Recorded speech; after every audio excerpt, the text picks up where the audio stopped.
They say that only in the alignment of the body and mind you can achieve true wellness. Hi, and welcome back to They Say It Takes a Village. Today's episode will be taking an in-depth look as to how holistic chiropractic treatment can potentially alleviate any symptoms in a woman's life, throughout a woman's life. And joining me is co-founder of Diversified Integrated Sports Clinic and holistic chiropractor, Dr. Tamara Ghazi. Before we get into this episode, I just wanted to take an opportunity to, number one, thank every single person who tunes in once an episode is released. I cannot begin to say how grateful I am. But for whoever is actually listening, I just wanted to take a tiny moment of your time and ask you to hit the subscribe button. This helps us grow. This helps us reach out to different guests and bring you interesting and wonderful episodes weeks after weeks. So, having said all that, let's get into today's show. Dr. Tamara. Hi. Thank you so much for being here. My pleasure. Such a pleasure to be with you and to be on this episode and the podcast. I really am in awe of what you're bringing to the community. We'll talk a little bit about how important community is for me later. But yeah, thank you for having me. Thank you for being here. And I find, to be honest, I thought this episode, you were in the back of my mind as my dream guest Thank goals. you. But I needed to do a bit of sort of background work. Yeah. As to what how you treat patients and what sort of the different, I would say ailments. Yeah. I think the scope of what we do, Yeah. a lot of people think chiropractic is just cracking, and there's so much more to it. So I understand where you're coming from. But no, after doing a lot of my own research, it's unbelievable the amount of change that you can potentially have on a person. I mean, it's unbelievable. Thank you. It's the power of touch more than anything, and the energy that you transmit through the human body. And life is energy. Yeah. And I speak a lot about energy. And I guess they don't teach you enough of this at school, but we realize as we get into practice of when you touch someone and you're able to exchange energy and them confiding in you with their problems, their pain, understanding where their pain came from, getting to know a person, because this is the most beautiful part about the kind of medicine we do, and a lot of different kind of practitioners out there. But, a lot of people tell me, oh, you're not going to get afraid that tech is going to take over and one day robots are going to have your job. And I always say, absolutely not. Human connection is one of the most important things in the world. That's what makes us thrive. And it's the foundation of our profession and what we do. Well, before we totally get into it, do you want to give my wonderful listeners a little bit of a background on who you are, what you're all about, and what you practice, and how long have you been here in the UAE? All right. So I was born and raised here. I'm Iraqi Palestinian by origin. Iraqi sisters. Iraqi sisters all the way. So I was born in Abu Dhabi. I grew up here, and I've always had a passion for the human body, for movement, for sports. And I would say the profession found me more than me finding it. I was inspired to get into it by a colleague. And I started studying a little bit more about, actually wanted to study OBGYN, which is why we can talk a lot about later, why one of my biggest passions is helping women, especially postnatal and women throughout their life in general. So I chose to be a chiropractor more because I loved the idea of being able to help someone with my hands. And I just jumped into the profession, and I learned so much about myself, and I grew and my practice evolved as I studied, as I grew as a person, as I became more active as a person. So I studied in California. I practiced there for 2 years, and then I always wanted to come back here. My family was here. It's my home. I'm from here. So I came back to Dubai. I practiced for 2 years, and we opened DISC 8 years ago.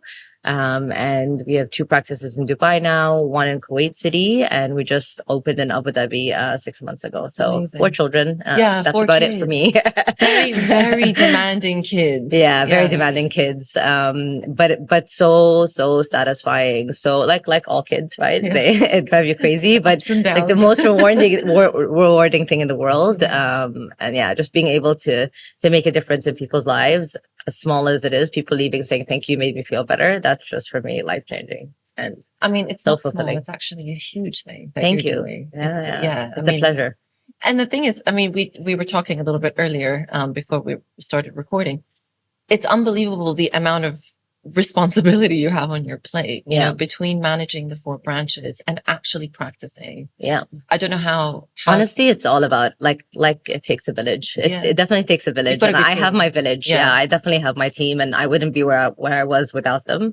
Both the back end and the forefront. You know, I have the practitioners who are at the forefront, and I have an incredible admin team, patient experience team, management. Like we wouldn't be where we are without our village. Well, that's it. I mean, honestly, I mean, DISC is become sort of Thank you. Yeah. very sort of famous for their sort of incredible expertise, whether you guys are, you know, in terms of patient facilities, Thank you so much. everything. That's what we've always wanted to be. yeah, We wanted so to be at the excellence. forefront of musculoskeletal care. We'll never become, well, never say never, but not in my vision will we become a clinic that does a bit of everything. We wanted to be the best at one Focused. thing, which is pain management and your body, and in every sense, whether you're a child or I love geriatric care. I love treating old people. I feel like in this part of the world, they don't get enough care and love. And the biggest battle for me is knowing that at the end of the day, it's hard when you become a practice and you kind of need to pay your bills, and the way the market is nowadays with a big shift on insurance visits to really give quality care, because in a way you become like a hospital. You have to include the entire community in volume, but healthcare is so specific and so focused, and we as practitioners know that. Like we really need to get to know the individual. We need to get your story, your background, your trauma, what you're coming with, what you're carrying on your shoulders, for us to be able to know how to alleviate you with your pain. So we're always trying to find our balance, I guess. And sometimes the swing can tip over too much on one side and the other, but we're always trying to bring it back to the center as how can we provide the best healthcare and maintain the best quality considering the environment that we're in and how we grow with it. So that's the biggest challenge, but it's been really, really rewarding. And a life without challenges, they have no reward. So that's it. Yeah. You always have to go into that uncomfortable spot. 100%. And speaking of discomfort, this is what I look at pain as also. I always tell people pain is a beautiful thing for me. Like you should look at pain as a good thing. Yes, it's not a good feeling, but pain is an emotion. Pain is a sensation, and we don't realize, like we're taught to feel happy, we're taught to feel sad, but we're not taught to process pain. And for me, I look at pain as a really good thing, because when you're in your pain, your body's talking to you, and we're always on fight or flight. We're always like running around like headless chickens, and we don't really take the time to process our emotion. And if we can process pain, it's your body talking to you, telling you that there's something wrong and that you need to change. Doesn't mean it's the end of the world. There's a lot of very serious pains, you know, but a lot of generalized pain, especially physical aches, are your body telling you you need to do something different in your life, in your routine, in your movement, in your sleep patterns, in your habits. So pain is an amazing thing, and it's our chance to change. That's so interesting. I feel like I've got a big pain question for you later Tell on. me. I feel like down the line, but it's interesting about pain and how I will get into it. But there's pain is so significant, and it brings it back to the fundamentals of what chiropractic is and what we believe in as the body's innate ability to heal itself. Well, so that was my first question. For those who are listening who don't really know what chiropractic medicine is and how it can benefit you as a person, It's evolved a lot since it started. Chiropractic started.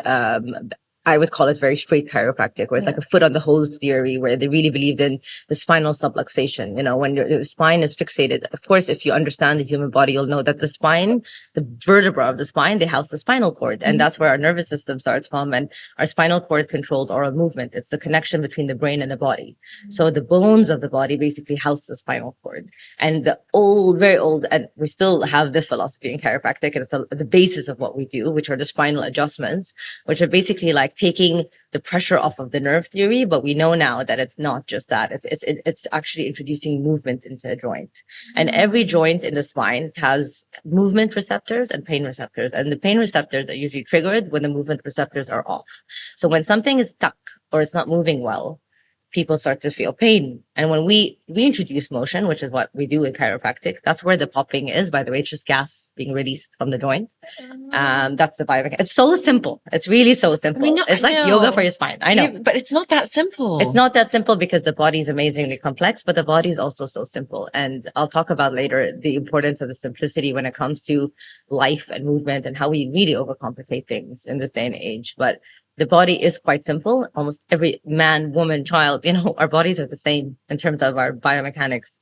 Even a lot of animals, very similar biomechanics to human. And recently I've been very fascinated with like little dogs and like even my all my friends bring in their babies, and I absolutely love practicing on all my nieces and nephews, I call them. And I absolutely adore seeing how like a newborn, you can make such a difference in very gentle spinal mobilization. You know, they get colicky, they get bloated, they get gassy from the way they're eating, from, you know, their jaws getting formed, and they suck in air. And so just doing those spinal mobilizations to release that, you know, so simple in what we can do. But such a big impact. But such a big impact. Yeah. So who are your typical patients? You know, it's funny because we're called diversified integrated sports clinics. So everyone thinks that I'm just treating jocks all day and like super athletes. It kind of was like that when we first started. Yeah. But yeah, we see absolutely every human being, anybody with a spine who has pain. I see a lot of elderly. I see a lot of kids. I mean, kids nowadays on their iPads, bent over all day, being in one. Yeah. And talking about posture, there is no right and wrong when it comes to posture. We are 3D organisms. We're made to move, but it's about constantly introducing movement into the body. And if you're sitting in one position for too long, you're going to start feeling pain. Your body's going to trigger you with this pain because it's asking you to move. Movement is medicine. Movement is the foundation of what we do. So absolutely every single person is a patient of ours, can be a patient of ours. There's no fear with chiropractic. Again, there are people that come in and they're so scared of the adjustment. There's a million other things we do. Most of us have become, when we say holistic in our approaches, we talk about diet, we talk about lifestyle. We do a lot of, I love sports and I've done movement most of my adult life. So I introduce a lot of movement and movement education into my patients. And in a way, if you look at the word doctor, if you break it down, it actually means teacher. And a doctor is a teacher. It's not a magician or a healer. It's a teacher, you know, and it's us taking all the information that we can from our environment and giving it to our patients. And I learn every day from my community, from my colleagues, from the patients that come in. You know, they teach you only so much in school and you go out into the real world and you're just like, what is it? Like, so not what you read in textbook. You know, nobody's a textbook because everybody comes in with their problems and their issues and their mind. You know, we work a lot on the psychosomatic response, the effects of the mind and the brain. One of my biggest interests is psychology, the psychology of a patient, understanding why they're in pain, why they come in with the same things again and again. And how do I break that down into what they're feeling in their life? And a lot of us identify with pain. It's easy to create, you know, people come in, I have a disc, I have fibromyalgia. It becomes their identity. And for me, I never want to associate anyone with an identity. I want to say, no, you're Raya. You're not a fibromyalgia person. You're not just because you had a slip disc in your back, it doesn't make you who you are. Something you suffered at some pain. You don't need to carry it on. It's like in psychology. We say you don't need to carry on the traumas of your childhood and your past with you into your present. We need to focus on who you are right now. And you're coming in with pain. Let's figure out why you have this pain and how we can fix it and how we can put you out into the world to live your best life. Gosh, so you're kind of going in and it's like a full scan. Yeah. Mind, body, and soul. Yeah. That's why it takes time. You know, people want to come in and they're like, I want to feel better, you know, and leave in the first. And it's not like, no, because it's connection. And yes, I will make you feel better the first time you leave because I'm introducing movement into your body. And I work a lot on the fascia, which is the connective tissue under our skin. And I love to do a lot of deep tissue because it's also a lot of energy release and it's reprogramming the mind. If I touch you in an area and I'm introducing touch stimulus, your mind is saying, oh, okay, this area is getting a stimulus and I'm actually safe. I'm not in pain and I'm okay. So it switch off the pain fibers to that area. That's why you always feel better when someone does a bit of massage or release. It's super powerful. But then it's up to you to go and move and heal and do the rehab to stabilize that area. So that's why it does take a little bit of time. And, you know, a lot of people, you know, there's almost like a thing like, oh, once I come, I'll have to come for the rest of my life. And it's not about you. You don't have to, but you become aware as a human of how you feel. Become more aware of how you feel. And when you're aware of how you feel, you know when something doesn't feel right. And you know that you need to take action about it. So it's not that you ever have to visit a chiropractor. You're independent and you never have to come again if you don't want to. But it's when you're aware of your body and how you function and how you move and what you need, then you'll know when you need to go in. And we neglect ourselves so much. Well, that's it. You know, it's always that life's priorities takes over and you're 100%. Always, you know, the bottom of the totem pole. 100%. You said it. And I think more so to the people that we're speaking about today, which is women. Yeah. Women, mothers, you know, I find that they're probably the ones who take the least care. 100%. And most of these people come in when they're dying. Well, that's that was my question. They don't come in for maintenance. Well, that's it. Yeah. Should people come in proactively 100%. Or should they come in when something's going wrong? 100%. There is always something. And even the top athletes in the world, we work with some of the best athletes in the world and there's always room for improvement. We're humans. We're always evolving. we're aging, and we're not anti-aging, we're pro-aging. We want to be pro-aging. I want to make you feel better as you grow. We're all growing together. We're all shifting and changing. And a lot of us are so fixed on, I get a lot of patients. My parents are some of these people. When I was your age, I said, yeah, but stop living in the past. Who are you now? Now you don't move. Now you don't do this. So no, stop fixing. Yes, the past will give you some form of muscle base, but you will forget your muscles. Although they have memory, will forget. If you're not using it, you will lose it. For sure. So it's so important to do proactive care, not only when you're dying. Come in when you feel a bit niggly, so we can talk, we can connect. So you always leave inspired to do something different, to try something different. There's nothing as good as feeling good in your body. Yeah. For me, like, health is number one. Everything else comes after that. You can have the best career, and you can spend hours running after. If you feel good, you can accomplish so much in life. Absolutely. It comes at the base of everything. Absolutely. All you have is your health. And it's that whole point about pain. Yeah.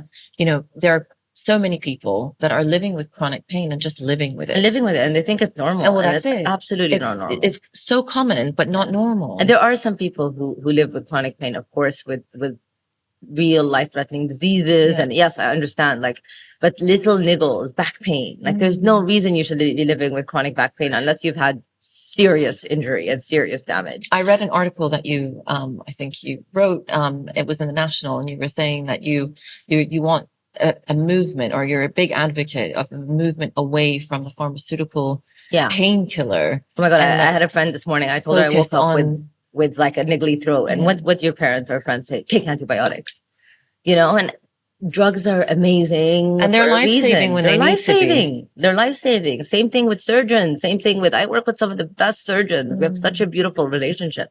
And a lot of people need that, but that shouldn't be the first approach. That should be your last resort, because your body is amazing. Your body can heal itself, and you just have to tap into that source energy where you're like, I know. If you don't know your body, how can you know life? How can you know anything? Like, this is your temple. This is the only permanent thing you have in life. Absolutely. Is your body. Yep. Everything and it needs else to last. Yeah. In good shape. In good shape. You want quality of life. 100%. And we live in an environment nowadays. It's 2023. There's so much science out there between peptides and stem cells and whatever you can imagine, so much regenerative, amazing tools and technology out there. Look at us, cryo, ice bath, red light. So many tools to make you feel good about yourself. So it kills me when people don't take advantage of what's in our community. Absolutely. Yeah. No, but no, you're absolutely right. I remember I was reading the article, and I'm like, it is so true. We are the moment pain, and I feel like it ties in all together, because the moment pain creeps in, people's natural response is, I need it to stop now. The pain must stop. So I'm going to take this pill to stop whatever is going on. And you're like, no, pain is a good thing. It's a communication. It's something 100%. Your body telling you 100%. that, there's something that we need to work on. Exactly. So I love that. There's this whole idea, and I think that's where it goes into your holistic if it's debilitating framework, and it's affecting your life in certain ways, then you can mask it with the painkillers, and they're definitely going to help. But there's an amazing now documentary on Netflix, and it's about the drug addiction to oxy, and so many people are I don't even want to tell you what a lot of my patients come in and they put down the medication, and I'm like, how long have you been taking this, that, and that, and that? A lot of it are antidepressants, really serious mood enhancers, really serious, which all have for an nerve addictive, pain, neurological, and it's so bad for your liver, for your organs. Do you really want to live like that?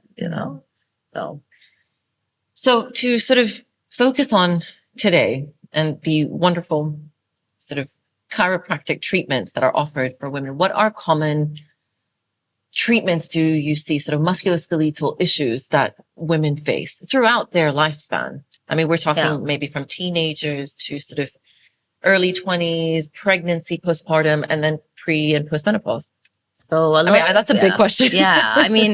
I look at women nowadays. There's a big shift to women being in the workforce, just like men. A lot of, prolonged sitting, taking a lot of tension in neck and shoulders. All of us suffer from this, when you're stressed out, you go into fight and flight. You stop using your primary breathing muscles, which is your diaphragm. You start using your neck and your upper back.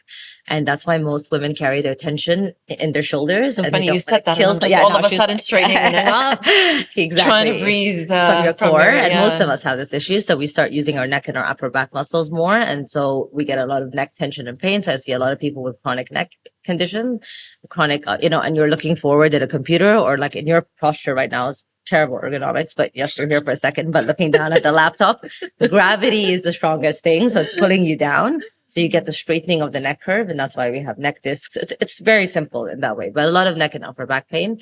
And then we see women that are pregnant. And a lot of us don't move enough when we're pregnant. There's a big focus on, be careful, don't do anything. Or of course, women are very busy in this day and age, so they don't have the time to take care of themselves while they're pregnant. So they are rushing around, working full-time jobs and dealing with pregnancy. So a lot of low back pain, sciatica, pelvic, prolapse, a lot of glute pain, a lot of pubic symphysis pain. I see a lot of women with pubic pain because, they're they can't carry the weight of their stomach.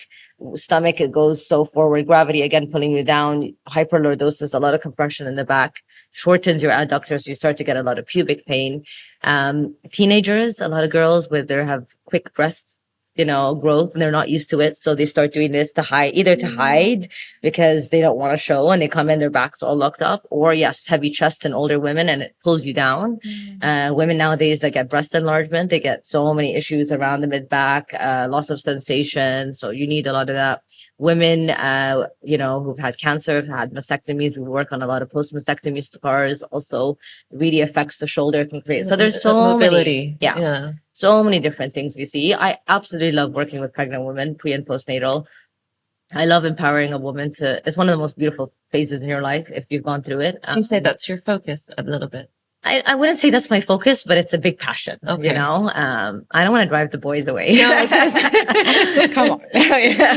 No, but they're not as important. I love it so much. I'm not specialized in pre and postnatal. Something I definitely want to get into. I don't do pelvic exams or any of this, but I think it's so important the biggest reason that created passion in me. I see a lot of women in the older generation, my mom's generation, and they suffer so much. They have, urinary incontinence, pelvic floor atrophy, because they weren't educated in their times after they give birth that you need to work so hard on reconnecting your mind to that area, because birth is trauma. Yeah. And when you go through trauma, the mind, which controls everything, is like, oh my God, we're not using this area. Bye. And it just turns off. And so they start to get a lot of issues. And now we have so much knowledge and so much education, incredible pelvic floor specialists for women and men, by the way. There's a lot of men with urinary incontinence because we sit all day. So you're not getting blood circulation to that area. So there's sexual dysfunction. There's a lot of issues in men, because of pelvic floor issues. So I'm so passionate about it in women, and re-educating them into how they can create the connections or sending them to the right practitioners. But we do a lot of pain management. There's no reason you should be in pain while you're pregnant. That's little things. You don't even need to go to the gym. Little stuff that you can do at home to feel good, to feel empowered, to feel, And then postpartum, everybody focuses so much on the pregnancy. Nobody focuses on the postpartum when you're not sleeping and everything is about the baby. And of course, this little beautiful creature that needs you so much, and your hormones. It takes about a year, and there's so much focus on getting your weight back, getting your body back, and for me, that's like give yourself a year to get used to this new life, to get back slowly into hormonal balance. So many women suffer from postpartum depression. They don't talk about it. There's been a big movement now for people to connect and talk about it, and not feeling like they have a village, especially here, because a lot of expats are here. We're so lucky to have our families here. Yeah. Like, I thank God every day for that. But I mean, having said that, despite the fact that I have family here, there's still a point of isolation regardless once you become a parent. So you can only imagine if you are actually away from your village. From your actual village, and it is beautiful because we are able to create, so many new friendships and a community. But like, I remember growing up with all my cousins, and my parents would dump us all together, and they'd go and do their things, and one or two caretakers would be there. But very few people have the chance to do that now. And women are taking household responsibilities, child responsibilities, full-time jobs. And I really don't know how they do it. It's really, really tough. Well, that's the thing. A lot of it, it's the overload of responsibilities and the neglect of self. Yeah. And a lot of it, sometimes it's almost like oh, but that's just what it is. Yeah. That's what it is to be pregnant. Back pain. Oh, it's common. Yeah. It comes with the territory. 100%. That's not necessarily the No, case. no, So why live with it? 100%. And it's about shifting our mindset and our, I know a lot of amazing women. My running coach is one of them who, she's a full-time running coach and she has an amazing community. She's a mom. And since her kids were born, she dumped them in the stroller and go for a run, for example. And she's like, they're going to live around me. I'm not going to live around them. And I love that in her philosophy. Not everyone has the opportunity to do that.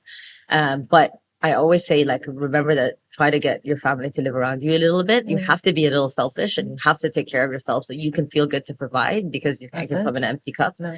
And there's so many opportunities that we can take to make ourselves feel better. Yeah. But yeah, these are many of my different passions and there's so much that we can do.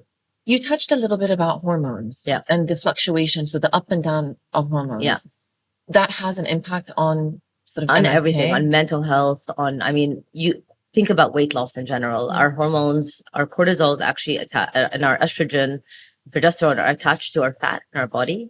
So when you gain weight in pregnancy, which is normal, you gain weight, you gain water, you need that to provide food and nutrition to the baby. And when you're postpartum and you're breastfeeding and you have a lot of hormone fluctuation and you have high cortisol, which is your stress hormone because you're not sleeping well and sometimes you're not eating well. So it's so hard to lose weight in that stage.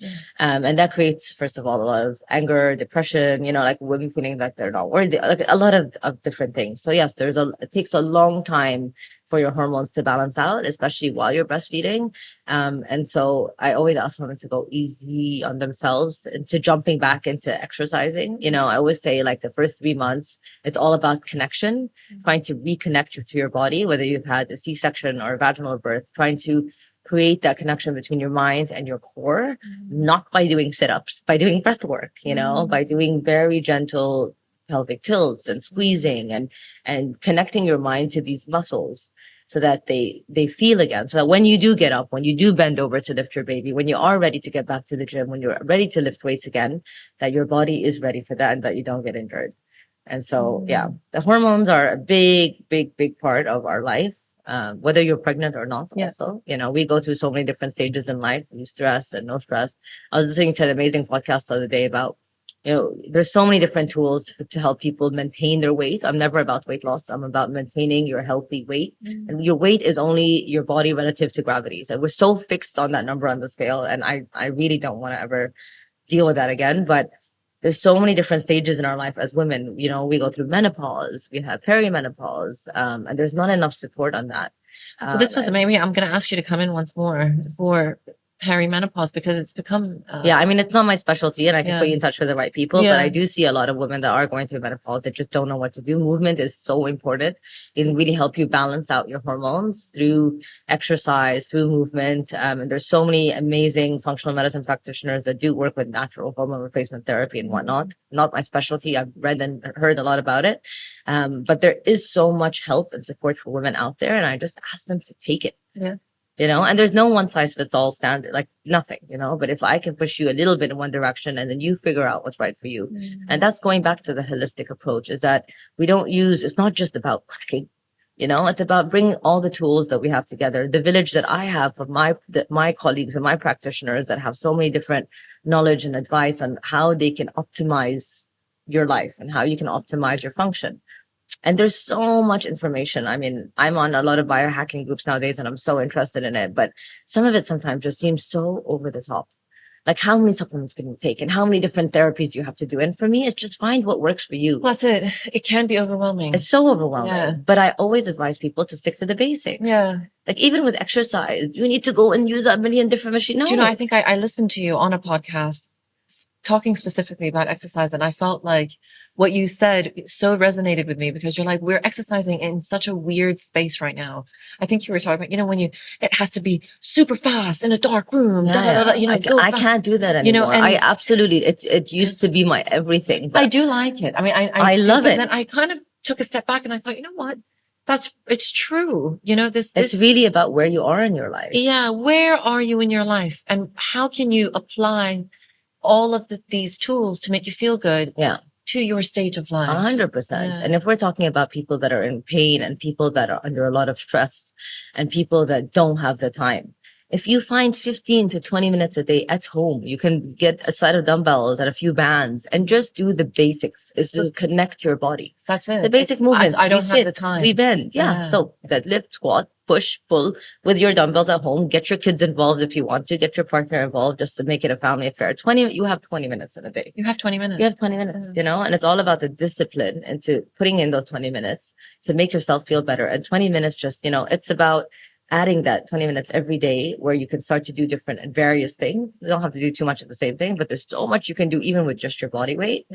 And for you to feel great again, you know. That's it. I mean, and I think it's this, I feel like, okay, so let's say, for example, from my point of view, as a person who's got the kids and they are in itself the most demanding. Yeah, I mean, I want to know how you balance all that. No, I don't. There's something that's always falling off the table, and that's okay. And that's normal. It is normal, and you know, I'm sure everybody would agree. But I'm pretty sure in your life it's the same thing. You can't 100%. focus on everything at the same time. It's impossible. But like you said before, it's what's your priority system.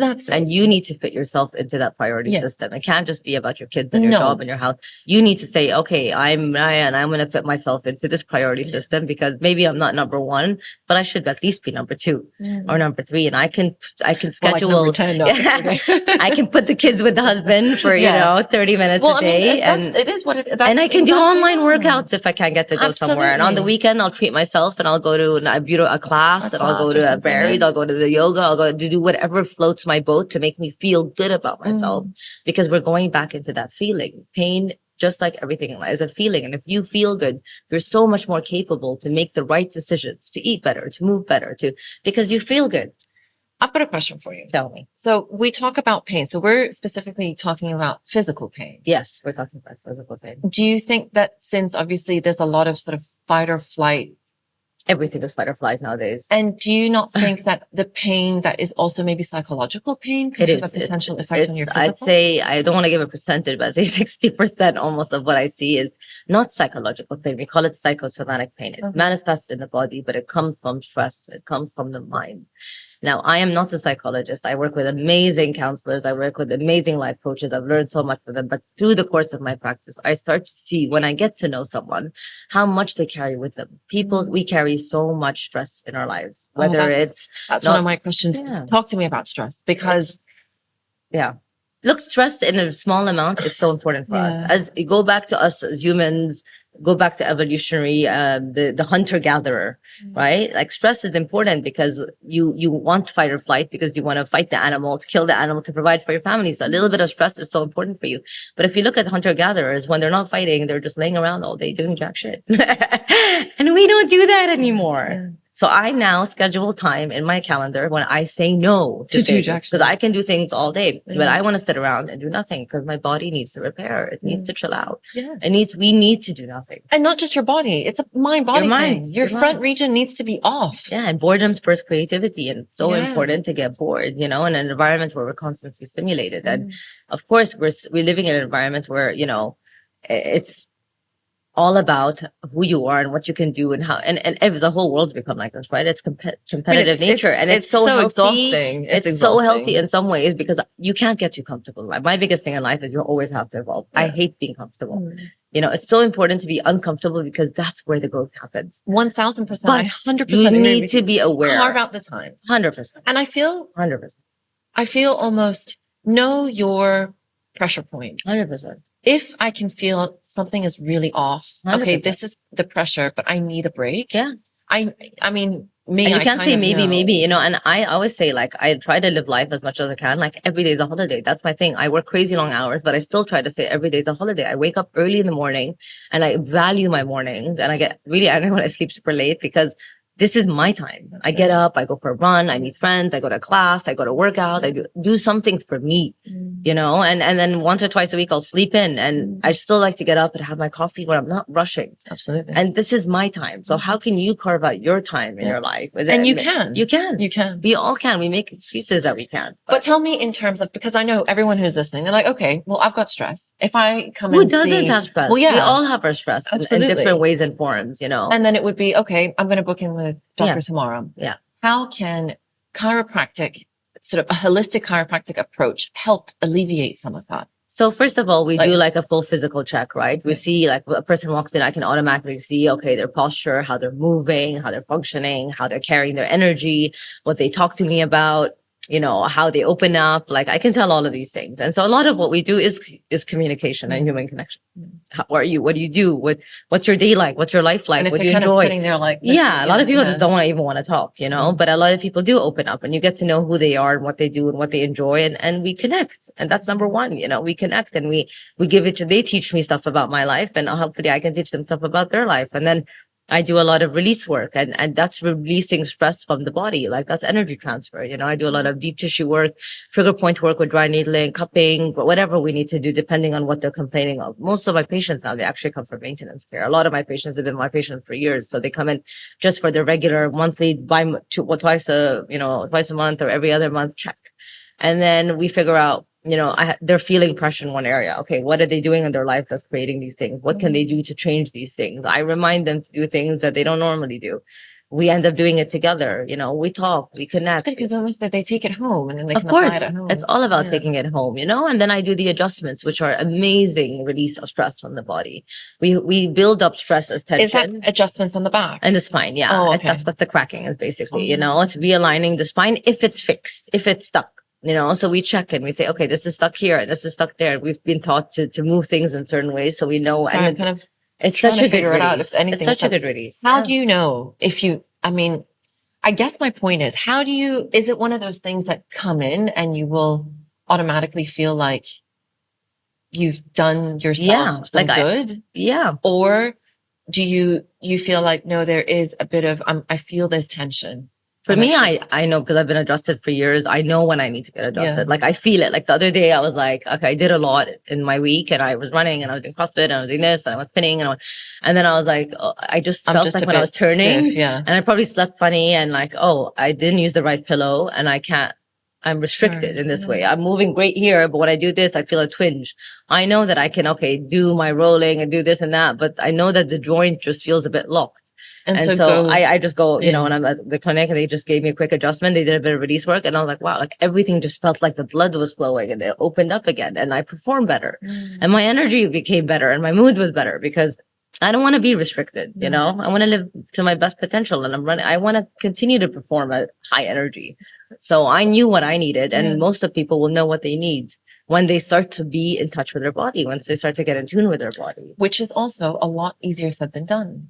A lot easier said than done, but that's what we push people to do is know yourself. I can only do so much as a chiropractor. A lot of people are like, I didn't fix you. And back in the day, I used to take it so personally when I was younger, if they didn't get better. But now I know that there's only so much I can do. And I tell them, if you're, I've given you as much as you can. Like, unless you come in and this is my future dream project where I want to open my own retreat, inshallah, one day where people can come and stay and we can work on all aspects of the care from their blood work. And I'm that's the first dream. one there. That's the dream. I don't think I'll be, I'm sure a reality soon.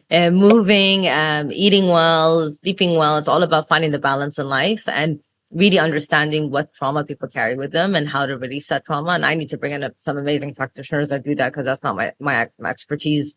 But I see that people carry all of this and up to me to push them in the right direction, but it's up to you to fix your life. And you can never look at your doctor isn't your guardian, healer and your guru. There are people that teach you things.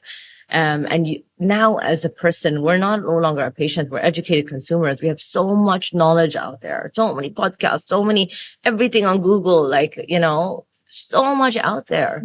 Take it and see what works for you. What works for you is not going to work for me. For you. Advocate for you. Yeah. Push yourself to live your best life possible. Take all the resources.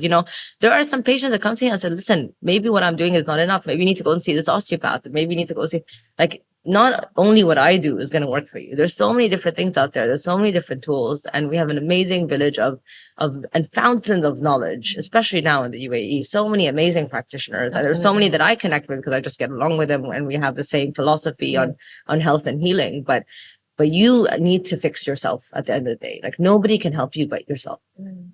Everybody can come and try, but you need to depend on yourself when it comes to these and to be aware of your body, your lifestyle, your choices, how you move, what you eat, what you put in your body, how you treat your kids, the stuff that comes out of your mouth.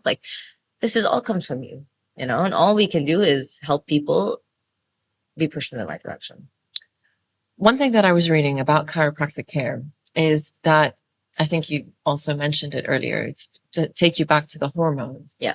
So including sort of menstrual discomfort, chiropractic care could potentially play a part. 100%. So I just didn't know the depth of it. I'm a bit shocked. So if you look at your lumbar spine, your lower back and your pelvis, the nerves that come out of your lower back and your pelvis innervate your lower body, basically. So from your pelvic area all the way down to your feet. And every spinal segment has a different innervation, what we call your dermatomes, your myotomes. So they innervate like the sensory and the motor function of your lower body. Okay. So in like menstrual or even hormonal dysfunction, I mean, I've had like, it's like acupuncture, by the way. Acupuncture, they work a lot on meridian points, which are nerve endings, and they help people with hormonal imbalance. And I love working with acupuncturists for people with hormonal imbalances. When we do lower body adjustments, pelvic adjustments, sacral adjustments, lumbar spine adjustments, and release in that area, it helps with the blood flow. So it helps a lot of people with menstrual issues, menstrual dysfunction, menstrual pain. You know, a lot of women getting pain into their deep hip flexors. I do a lot of deep release into that area, which helps really alleviate the pain in that area because it helps optimize blood flow. And that's what chiropractic does. I mean, I've had a really funny story about a gentleman once come and tell me, he's like, I don't know what you did. And I was working on his groin. He had like a groin strain. He's like, but my wife was like, oh my God, thank Dr. Tamara, because I was all of a sudden extremely excited when I got home. It's just crazy amount of blood flow in the area. And maybe I should be talking about this topic on here, but we basically re-innervated the blood flow to the area. And he was saying, I haven't had this kind of stimulation in a really long time. Yeah. And all I did was release his low back, work in the glutes, work in the hip flexors, because we sit all day and these muscles are so tight and contracted and they're not getting enough blood flow. It's so interesting that you would never think that. I would never think that. I would never. Yeah, in my one, I mean, that's why when I was reading up on it, you know, and I tend to get really engrossed in it. And I was like, oh my God, one thing leads to the other and it ties into this. And it's as if, it's honestly, amazing. It's like I would say it's almost like you go through like a little scan, you know, you're from head to toe. Yeah. There's something that can potentially be done that can alleviate a certain symptom. So much. I mean, we work with migraines. We work with, TMJ dysfunction. Yeah. We work with so many different kinds of pains and aches. We work, you know, even people that can't walk because of disc issues. If they're patient enough to go through the pain and work on their body to fix what is causing this issue, then so much kind of pain can be alleviated. Would I say I fix hormones? No, we work on biomechanics, but your biomechanics is related to so many different things. But it's complementary. 100%, 100%, you know, and the body is, again, self-healing and everything is connected to one another. A lot of times when I work on an area, people come in with shoulder pain. I'm working on their mid-back. I'm working on their neck. I'm working in their subscap. And they're like, how are you working on all these areas? Well, everything is connected. You can't isolate one part of the body. We're a system. We're a holistic system. So you can't work on one part of the body. You have to work on all the parts that help support that system. And that's the same thing with our hormones. That's the same thing with how we function. You know, I've had a lot of women come in when they're breastfeeding and they're like, I can't sleep from the neck and chest pain. I can't, my back feels broken. Do you know, honestly, my back was just with the two kids, both of them.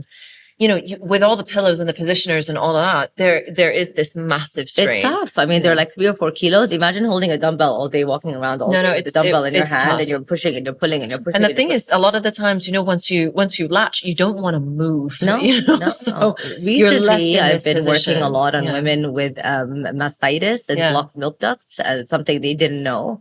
My sister-in-law was telling me, I wish you publicized it. I'm like, I don't know how to, but like we work a lot on releasing and doing lymphatic flow on women that have blocked milk ducts so that it doesn't become mastitis. And so what we do, you know, they tell you, okay, you can put hot compress, but what we do is like lymphatic drainage in the area, circulation in the area, just to help promote that flow. Releasing of that duct. That would be incredible. And, people don't know that we do that. Well, I didn't know either. And that's guys, did you hear that? I think we'll definitely put that in the show notes because a lot of the times I cannot tell you how many people breastfeeding is hard, full stop. And more, especially for the first time, even the second time, but more so the first time because you have no idea what to expect.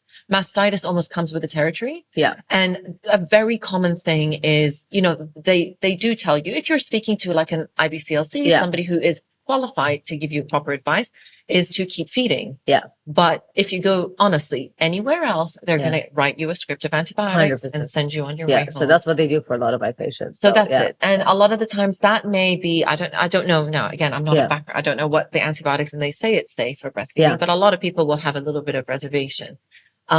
So to be able to skip that, everything is passed in your body. If you're taking antibiotics, 100% is passed on to your baby. And that's it. So if you can get that step and try to alleviate symptoms of mastitis, which is painful 100%. And it is a drainer and it feels like a cold. Same thing with diastasis recti. Like a lot of women come in because there's such a big social media trend on diastasis, and like every single woman, almost every single woman, depending on your body, will have diastasis.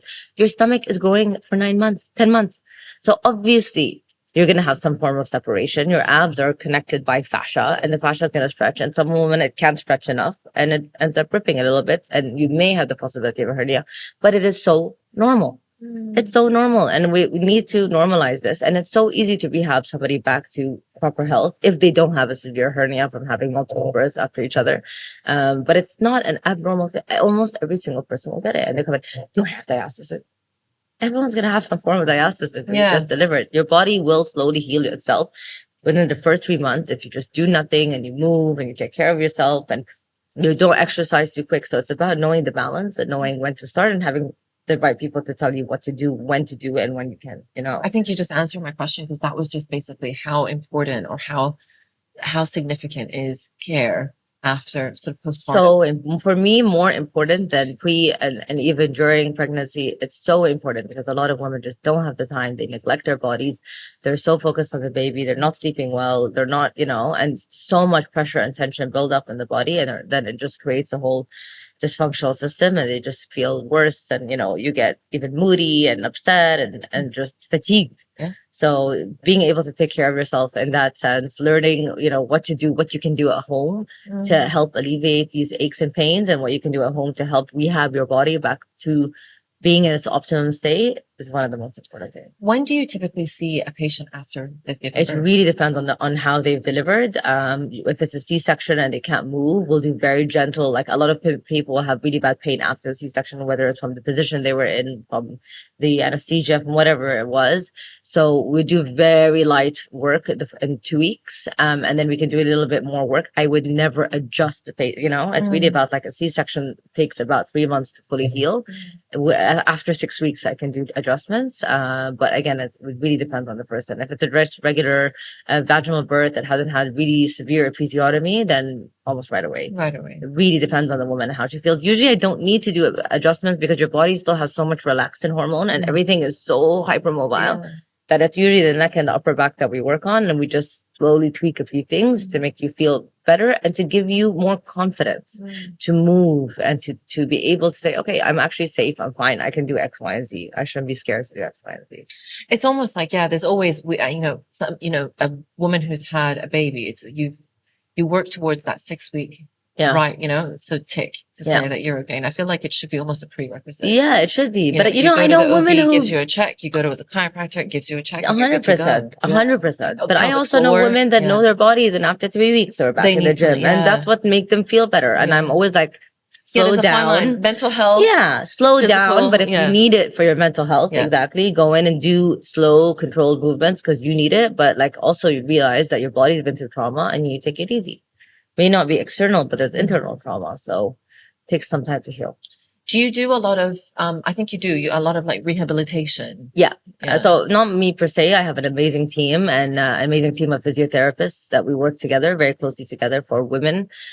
We don't do pelvic floor physio. We work with some great pelvic floor physios in the community and we just refer out. But a lot of rehab, especially if it's urinary incontinence, pelvic floor incontinence, is very similar to regular back pain rehabilitation. That's so interesting. It's amazing because it is like most people have major back pain, have very weak pelvic floor. Well, so that's my other question, pelvic floor. I mean, that's become, obviously previously it was not really talked about, but now there's obviously a 100%. Lot of awareness. And back in the day, they just tell you do your Kegels and move on with life. But the Kegels are the least of, and for some people, Kegels actually make them worse because Kegels are a very specific muscle group, whereas your pelvic floor is your entire pelvic floor from the front of your body to the back of your body. So, but I didn't know that until I actually sat with a female health and I would physio. love, exactly what I do is I would show my patient, this is what it looks like. This is what your pelvis looks like. These are hundreds of muscles that are in the area. This is where your uterus sits. This is where your bladder sits. This is where all these things sit. And this is what you need to reconnect with, because this is what happens in birth. And this is what happens after birth. And so important to be educated about your anatomy, because when you know that, you're just like, wow, like that's all in here. And when I'm sitting, I'm not getting any blood flow in my pelvic floor. And we sit so much, and you don't. I don't. You don't. I mean, the regular person sits so much, but I don't sit at all. But you get no blood flow. Why do they say sitting is the new smoking? I don't think sitting is the new smoking at all. We need to sit. All animals sit, right? It's not as bad as smoking, but it's people who sit so much and don't get up. Yeah. Prolonged sitting with no interrupted movement is so bad for you because it restricts blood flow to the area. And I mean, just for layman's sort of terms, what would happen in that case? So if you have no blood flow, you have spasm in the muscle. I think of blood as like food for the muscles. Okay. Blood is food for the muscles. When you don't get food to the muscles go into spasm because they're not working. So they start to protect the whole area. So you start to develop like trigger points, and you start to develop shortened muscles. So when you get up, you feel achy, and then it pulls on the joints, and then the whole system goes out of alignment. It's almost like a domino. It's a domino effect, 100%. So that's why blood flow is so important, because it optimizes organ function. And how many important organs do we have in that area, right? So if you don't have good blood flow in that area, the organs are not going to function optimally. Our hormones are not going to be optimal. Our movement is not going to be optimal. Our biomechanics are going to be messed up. And it's going to trigger a whole cascade of pain and effect. But that's why a lot of women also who during or post pregnancy who have been quite sedentary will start to suffer with disc issues because they're sitting and their biomechanics are super off because they're super high, and they're sitting like that and they're sliding down and it takes the curve out of their back. And would you get overcompensation of certain things as well? 100%. So that's why we try to push people to stay as mobile as possible. And unfortunately here it gets hot for a lot of the year and you can't walk as much, but you have a lot of indoor spaces, or walking at least for me, just to get movement into the body, and then very slow, controlled, connective work to the muscles, contraction work, isometric work, sitting, standing, little lunging, bending, the basic movement, just to keep optimal health in the joints. Because what is arthritis? Arthritis is wear and tear of the joints. Everyone's like, arthritis, it's wear and tear. We all go through wear and tear in life. We're all going to age at some point. We go through aging every day. So the wear and tear can be prevented if we keep the joints moving.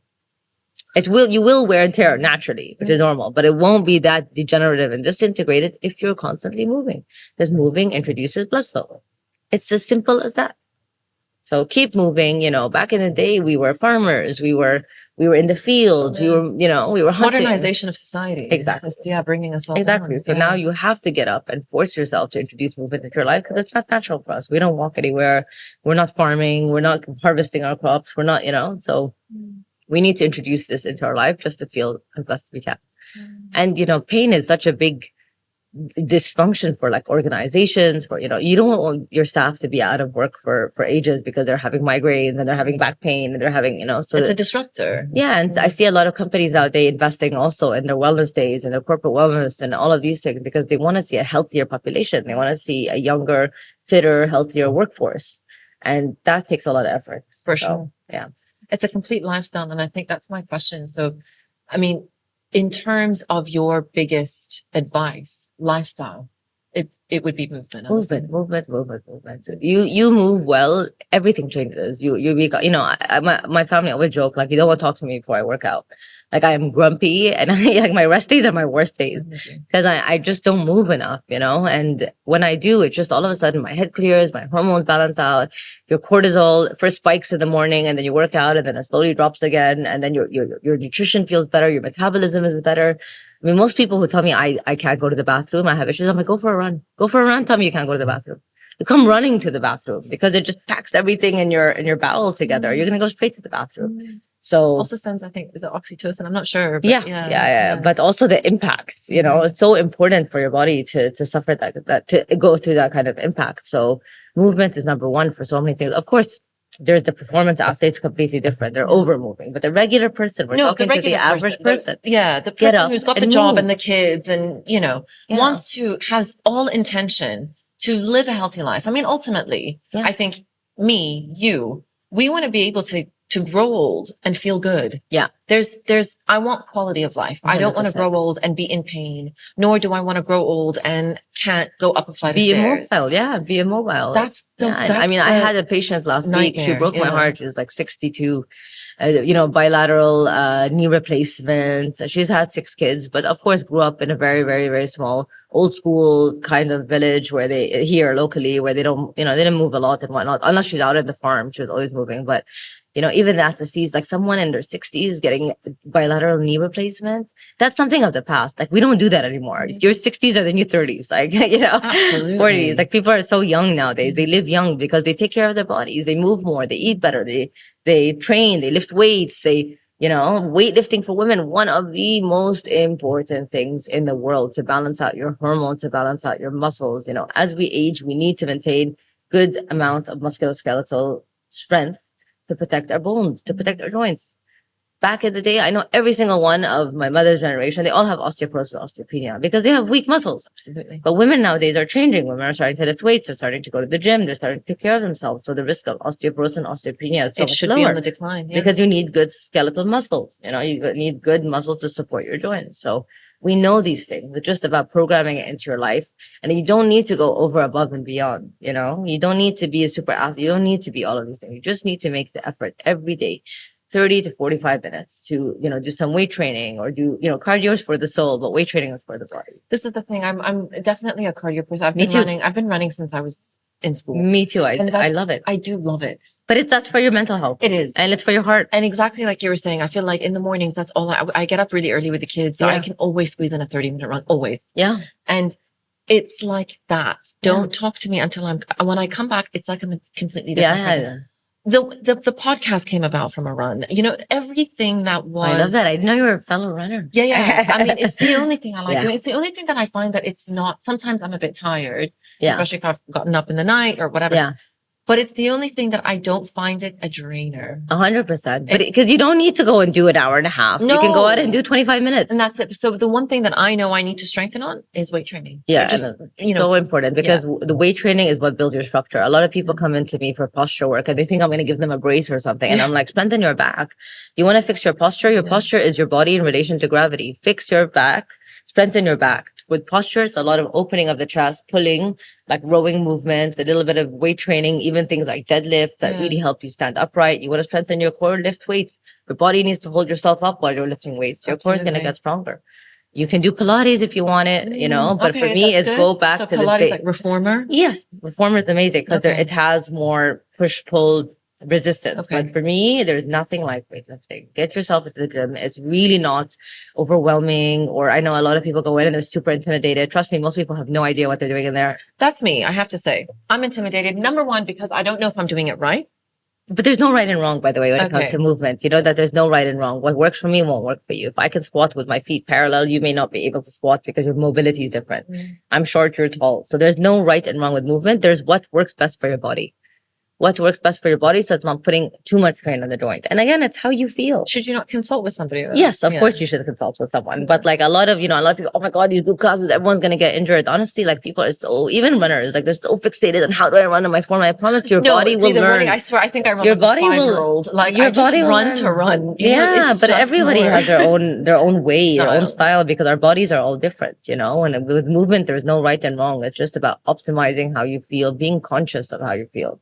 Most people, when they get injured is because they're in the moment, they're putting too much load on their joints and they're not like their body's telling them no, and they're like pushing through the pain, so that's how they get injured. Don't push through the pain. Don't push through the pain. Stop, listen, and then, and then take action and learn your limits. We all know our limits. We should know our limits. It's always good to push a little bit over our limits, but most of the time, like injuries happen when you're doing too much of the same thing that isn't right for you. Okay. And injuries are also a good thing because you learn from them and you grow from them. So. What would be your number one take home for women wanting to incorporate lifestyle and chiropractic treatment as a holistic, way of life and wellness? I mean, definitely go out and get help. There's a lot of great practitioners in the environment. Ask questions. Ask your friends what works best for them. We really live in an amazing time. There's so much information, so many different ways of how you can do something. Even like was talking to my mom about this, and I'm like, how did you do it in your day? Like, she's like, well, no, we just went with it, and whatever worked didn't work. And most of the time we ended up in the hospital because, our breasts were engorged and we couldn't, and now look at us. Like, they used to have pumps only at the hospital. Yeah. I know. Can you imagine? Yeah, like, my nobody had breast pumps at She's home. like, you've got one of those at home? Yeah. They used to go and have these industrial sites. Yeah. Like, we're so lucky. We live in a day and age where we have so much around. Just ask questions, get out there, explore your body. There's no right and wrong when it comes to movement, when it comes to life. There's no right and wrong with anything. You need to try and see what works best for you. And then, just enjoy the process. Then come into this and book in with Dr. Tamara. 100%. I'm always around.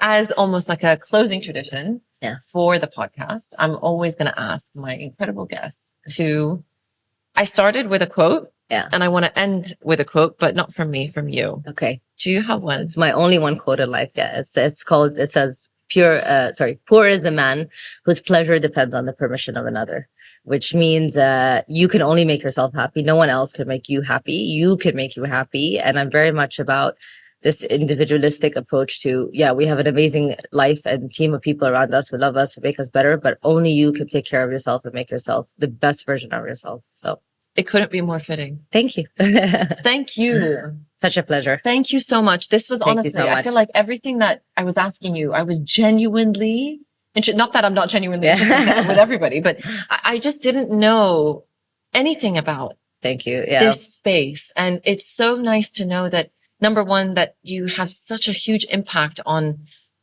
so many different elements of life, that I just had no idea about. Thank you so much. Thank you for having me on this platform. I really hope that I could make a difference in somebody out there's life. That's the biggest 100%. purpose for me.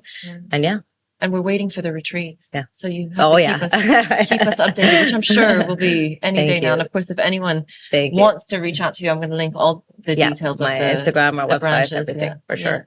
Thank Dr. you, Tamara, thank you. My absolute pleasure. Thank you so much. Thank you for listening to They Say It Takes a Village. I hope you enjoyed today's episode. I look forward to bringing you another one next week. Don't forget, please subscribe, rate, and review so I can reach and help even more parents. And if you've got a topic that you'd like me to cover, please head over to my Instagram page, ittakesavillage.me, and drop me a line.